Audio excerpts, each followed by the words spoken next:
Support comes from the Missouri Forest Products Association, committed to conservation and careful management of the state's forests to make them more resilient and better habitats for wildlife.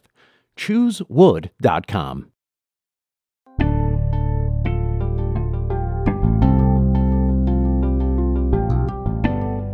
As you and I have talked about before, people might be talking about these issues, and yet they continue to fund the same big white-led organizations to try to address them. You were really frustrated when you and I talked about this, I don't know, maybe 3-4 years ago. Has the situation gotten better since then? It has gotten better. I was really frustrated, and I did vocalize that because we can't look to the same systems that have oppressed us, to provide the solution.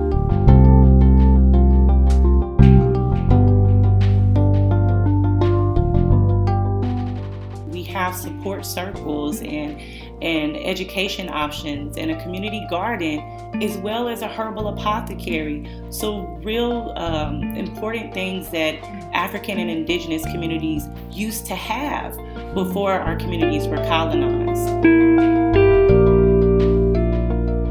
I'm Sarah Fenske. This is St. Louis on the Air.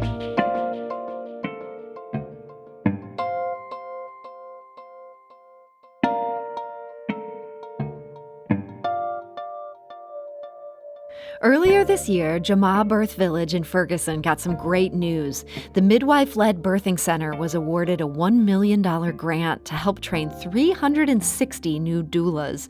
Doulas provide guidance and support to mothers before, during, and after childbirth. And in giving the grant, pharmaceutical giant Merck said it hoped to make a dent in Missouri's high maternal mortality rate, which is particularly high for Black women. And joining us today to talk about this grant and more is Brittany Kellman, better known as True. She is the founder, executive director, and lead midwife at Jamaa Birth Village. True Kellman, welcome back to the show. Thank you for having me. So, True, so much has happened for you in the past few years. It was just 3 years ago that Jamaa Birth Village was struggling to raise $60,000 to buy a building. Now you've been awarded a $1 million grant. Do you have to pinch yourself sometimes that all of this is really happening? You're absolutely right. It's literally a dream come true, and it's full circle for our community from where we started many years ago. I mentioned that, the struggle to raise that $60,000. You were able to get that building. You got a couple of key donations, and then you were able to open a new equal access midwifery clinic in downtown Ferguson. You guys opened on Juneteenth. What kind of services do you provide at that clinic? Yes, so our Equal Access Midwifery Clinic is so amazing. It's very unique, and it's the first in the state. And you're right, we did struggle a bit to raise the $60K.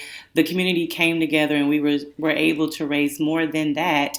And then the community came together again to raise the remaining amount needed for renovations and to furnish our clinic. And so on Juneteenth, we were able to open our beautiful, amazing space. And we currently offer midwifery care for community pregnant people who would like to receive community-based midwifery care and have a hospital delivery. We do also facilitate home births in the community, and we have a host of other social support services, as well as doula care options. So it's a really, really amazing space that a lot of people love to be in. And when you say it's equal access, what does that mean for a woman who might want to use your services? I'm so happy that you asked. Equal access essentially means that all pregnant people, no matter their zip code, where they live, their education level, or insurance type, they deserve and need to have access to every single service that can assist them in thriving in pregnancy and throughout postpartum and parenthood. And so we make all of those services available at an affordable rate, and also oftentimes through pro bono scholarship-based care. And, we hear a lot about the disparity rates between Black women and our white counterparts. And a lot of it is because there's not access to healthy food, medical care, even housing. And so we make sure we address those social determinants of health through our multiple programs to make sure that women are thriving and can get what they need. I know your passion for this comes out of your own story. You were pregnant as a teen. How did that experience drive your interest in this work and all these facets that women deal with? Yes, and so I have a bit of a trauma to triumph story. Being pregnant as a teen, I was alone in a sense where my healthcare professionals that provided care weren't sharing education and informed choice. My family was really clueless, in regards to some additional support mechanisms to help me through it. And so being alone and having to have such a traumatic experience where I was, made to undergo a C-section for no medical reason, it really landed me in a place to explore what does good maternal health care look like and what does it look like, particularly for Black women. So when I was able to recreate that for myself for my third pregnancy, which ended up being a successful VBAC at home with the midwife, it changed my entire life and it improved every area of my being. And so a lot of community members and friends really wanted the same thing for themselves. And so it really spearheaded the collective mission to want to do something about it. And then the vision came.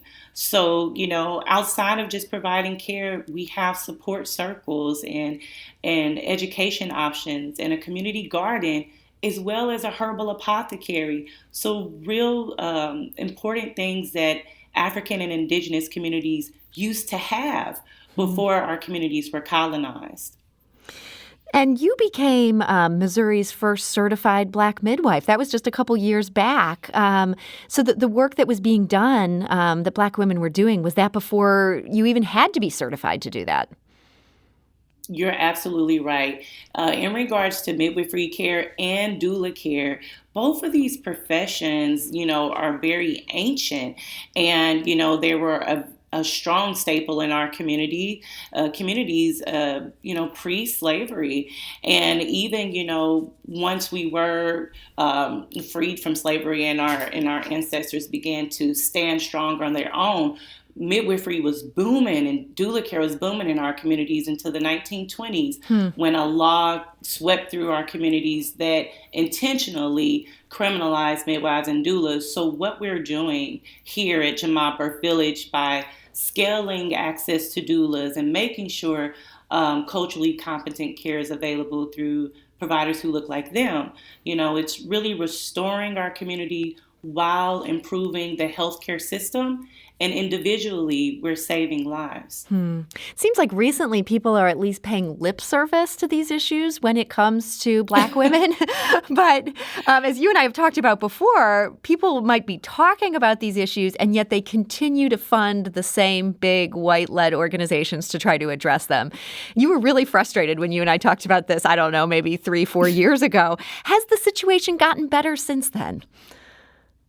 It has gotten better. I was really frustrated, and I did vocalize that because we can't look to the same systems that have oppressed us, to provide the solutions.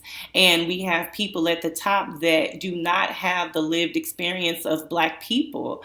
And as well, we really want to focus and invest on solutions that are led by the people who are going to be served. So, we had a big breakthrough in 2018 and we've continued to grow since then. And you mentioned that, yes, in 2019, I became Missouri's first Black certified professional midwife. And I am hopefully, I hope to be a part of many more Black certified professional midwives that will grow out of this state. So we're really doing a great job with turning around the maternal health landscape in the St. Louis community. I want to talk about this 360 Doulas project, because I know that's a big part of this. But one other thing I wanted to ask you about, the last time you were on the show, you were locked into a battle with Mercy. And Jamaa had agreed to train their staff to administer culturally sensitive care at their clinic in Creve Coeur. And then they announced they'd be offering their own midwifery services right in your backyard in Ferguson. You called that at the time predatory and opportunistic. Has that situation been resolved? Yeah, and I can't go into great detail about it at this time, just out of respect for, what we're working on in the community. But I will say that yes, our initial requests and asks, most of them have been acknowledged, and you can view what Mercy is now doing at that Ferguson location, and you can see, that we've made progress in making sure that we are, holding institutes accountable for the way that they move in our community and, intend to provide care. Like we have to make sure that we're woven into what that looks like for us. So we've kept a steady tone with holding folks accountable across the board. And so we're making some progress. We're talking today to True Kellman. She's the founder, executive director, and lead midwife at Jamaa Birth Village in Ferguson.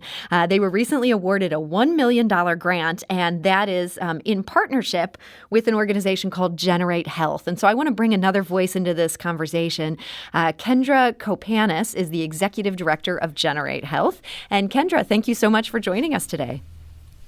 Good afternoon, Sarah. Thank you for having me. So, Kendra, before we get into this specific project that you and True are working on together, tell us about Generate Health more broadly. What have you focused on historically? Sure. Be happy to. Generate Health, it's not a well-known organization in St. Louis. We're a coalition of hundreds of organizations and individuals, and our mission is to mobilize our region to advance racial equity in pregnancy outcomes, family well-being, and community health. And we envision our community to become one where there are zero racial disparities in infant mortality and maternal health. We are the backbone, or kind of the coordinating agency for a community initiative called Flourish St. Louis that has set a goal and a vision to reach that zero racial disparities in infant mortality by 2033. And we do that. We've forged partnerships with residents, particularly residents who are most impacted by racial disparities in health outcomes, with policymakers and providers to identify the solutions and advance those solutions. So, True, how did you end up deciding to work with Generate Health on this particular 360 Doulas initiative? Yeah, well, I'll start by saying that I've been working with Generate Health in many different ways for about 4 years now. I am a current board member and also have taken part in the Flourish Initiative, which is absolutely amazing. And I've built a good trusting relationship with Generate Health, and we do share a vision. And so when, Kendra approached me about the project, we were right in alignment with it. It has been an original vision for Jamaa Birth Village to make sure that there are at least 2 to 3 doulas that cover each zip code in the St. Louis metropolitan area in order for us to eliminate racial disparities in maternal and infant health. So it was a perfect opportunity for their organization to work with ours so that we're covering the entire landscape. So, Kendra, this means over the course of the 3-year grant period, you're aiming to together train 360 doulas to serve more than 8,000 pregnant people. This seems like such a massive undertaking. What is it going to take to get that many people trained up? Well, what's exciting here, and that I keep saying when I talk about this project, is that a lot of times we get funding to start something new. And this Merck for Mothers, Safer Childbirth Cities funding is actually allowing Jamaa Birth Village to scale their existing training model and provides the resources to do that. And so it's an amazing opportunity to scale that training. And also our other partner, which is the St. Louis Doulas of Color Collective, to invest in the infrastructure to support practicing doulas with professional development so that they can be successful in their practice. The other pieces that will be really important to coincide with kind of scaling this successful, really critical training that Jamaa has developed is to work with hospitals on the policies and practices and culture in which doulas can operate and support pregnant people, and as well as the payment models to ensure that doulas can receive reimbursement at a fair and equitable rate for those services. And then finally, to raise awareness about the role of doulas and the value that they play so that more women will access this service.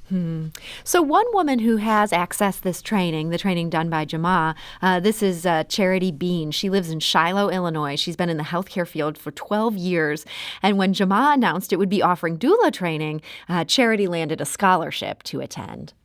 I went in thinking it was going to be, like going to school. You sit down, you got your books and notes. No, it was amazing. She is so just a beautiful person, down to earth. We sat together. It was like 9 of us, and we literally developed a bond and a sisterhood in the process of learning about becoming a doula and what birth work was, everything from the history of birth work and in the Black community, how it has changed and how a lot of things have been stripping from us and things of that nature. We're truly learning our history, building up to even that very last day of class where I literally felt like these are my sisters, and like she was our big sister, our friend, and our mentor, someone we could trust. And she just changed my life from that point, just meeting her and knowing and learning more about her and her story. And I was so inspired because I was in such a I'd almost want to say like a depressed, dark place, because I felt like I know what I want to do with my life, but I just couldn't figure out what it was and how I can be more involved and truly help with birth work, because I felt like in my field, like with nursing school and things of that nature, it's like, why am I not succeeding? Why am I failing? What's going on? Why am I not able to achieve these goals or be more involved? And once I became a doula and I went through her training, and of course being very vocal about birth work even prior to that and women's health even to now, it's just changed my life. And that is Charity Bean. She now owns her own doula service. It's called Doula Bean Maternal Care. She's also a lactation counselor and childbirth educator. True, she talks about how this has changed her life. It seems like she's really found a calling through this training. Do you see that frequently with the women that you train for this line of work? I do, and I just have to acknowledge that it gave me beautiful chills to hear her words, because I felt it from her heart. And what we have to realize is that traditionally, people who have taken this doula training are people who are mothers themselves, and they're seeking to heal their own birth trauma by being a solution and informing other women of their choices and rights so that they don't go through what they went through. This is literally a movement and a revolution of Black women standing up and saying no more. For every one person who dies in childbirth, 100 more women face morbidity, meaning that they have short-term or chronic long-term harm to their bodies from what happened. So what Charity, her stepping into her power and taking the training, she's reaching many other women, and hundreds of other women that we plan to work with will also have those groundbreaking, transformational life changes after this training. As we mentioned there, Charity does have now her own service. That's Doula Bean Maternal Care. Kendra, you've noted it can be really challenging, even for someone who's trained, to then take that step to turning it into a business. What kind of support are you going to be giving in this project for women who are on that path? Sarah, I might ask True to weigh in, and she created the St. Louis Doulas of Color Collective to provide that professional development and support and kind of network to support doulas in their practice. True, would you like to answer that question? Yes, I can. So the St. Louis Doulas of Color Collective is an initiative that was started under Jamaa Birth Village in 2018. And so they exist to really bolster a doula's experience and their continued education, and also their business development skills as they continue to sustain themselves as doulas.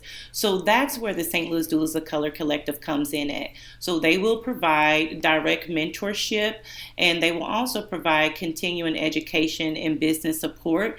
And so not only are we making sure that Black expecting people and people of color in the city have affordable access to doulas, but we're also making sure that 360 people have business entrepreneurial skills so that they can grow and sustain their business. So this is also a full circle of working to end generational poverty in the Black community. And is the hope that many of these doulas will go on to become midwives even after they've gotten that initial training? I will say that quite a few of the doulas who take our training, their ultimate goal is to become a midwife. And also Charity Bean, she's currently in nursing school and she's on her way to become a nurse midwife. So I would say if you would like to be a midwife, becoming a doula is a good first step. One thing I wanted to make sure to ask you about, Kendra, and that is I know you're putting together an advisory group of folks who can help advance this project. What kind of members are you looking for at this time? So we're going to want to have a wide range of individuals involved in advising and supporting this work over the next 3 years, starting with pregnant and parenting families who have utilized doulas or would have liked to have to help guide how we make sure doulas are available in the future. And we'd also want individuals who are in positions in hospitals and healthcare institutions and public health who support this work to join with us to help us advance this in their organization. And any community interested person who wants to support this work, there's lots of opportunities to support through Jamaa Birth Village and get involved. So we'd love to, anybody who has an interest and passion for this to let us know. And so if somebody's hearing this and they feel like, yeah, this is something I'd love to help with, what would you recommend as their next step?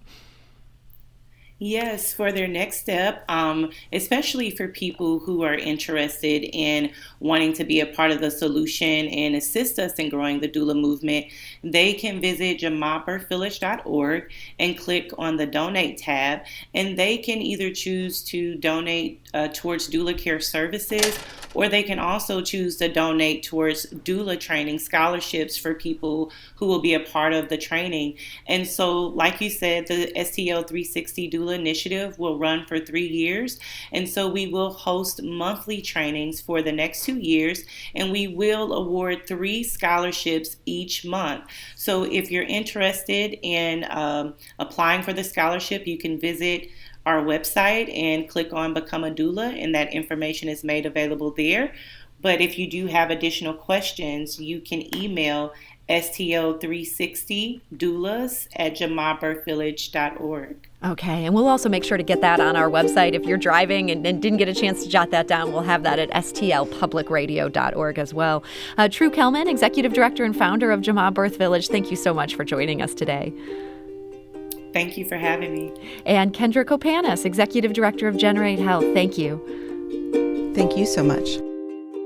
This is St. Louis on the Air on St. Louis Public Radio, 90.7 KWMU.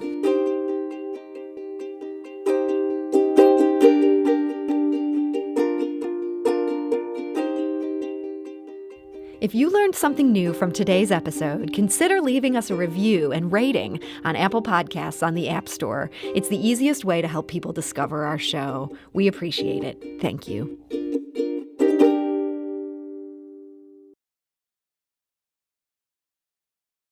Support comes from Missouri Forest Products Association, committed to sustainable and sound conservation of the state's forests, which support more than 41,000 Missouri jobs, resulting in a $10 billion industry.